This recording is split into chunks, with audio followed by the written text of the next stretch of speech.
मते जने खराब कथा कहिले खराब भाषा गाड़ी देले मते केते कष्ट हेउछि किंतु मु से बड़ी भाषार प्रयोग मु से बड़ी कथा कही अन्य काहा मन रे काहे दुख देबी तेणु जहाँ निजको पसंद लगे नाही अन्य प्रति से परि व्यवहार करिबा नाही बोली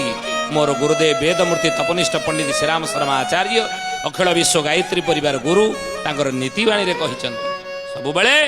नम्र हुओ सरल हुओ आउ ये आजिर समाज रे